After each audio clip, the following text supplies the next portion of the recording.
You're watching ABC4 News. Welcome back. The late Robert Garff served Utahns as a politician and a prominent businessman. He passed away on March 29th. Tonight, in an ABC4 exclusive, Emily Clark met with two of Garff's closest friends, who are top leaders in the Church of Jesus Christ of Latter-day Saints.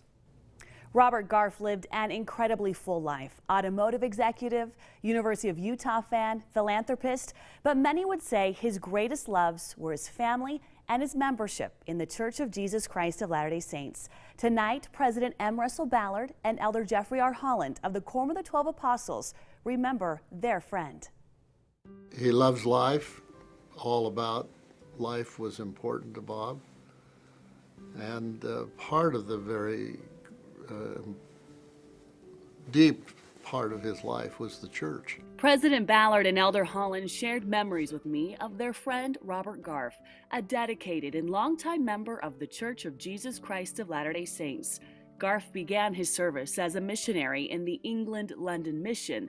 That was where he first met a young Elder Holland. When you say the name Robert Garff, I guess I instantly think of a former missionary companion. That goes back 58, 57 years. Their friendship did not end in the mission field.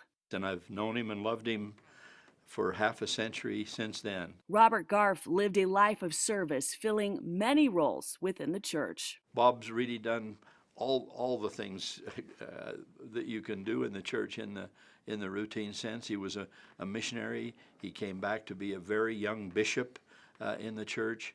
I was involved at the time that he was called as a stake president and then released as a stake president in Bountiful. Then he was in Area 70. He was president of the Bountiful Temple.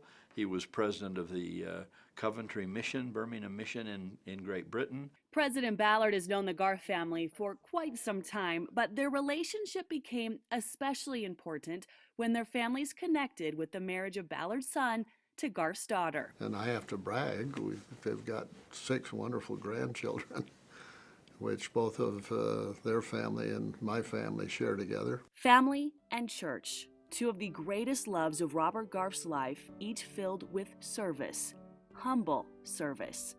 He was just quiet and sweet and devoted and good, and did all that you can do in the church. That was his. That was the love of his life, besides his family. Bob Garff had come to know the Savior in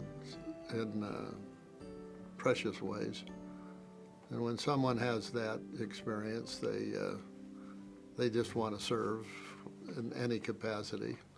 Tomorrow we will look at his service to the community through education, the 2002 Olympics, and his youths. Emily Clark, ABC4 News.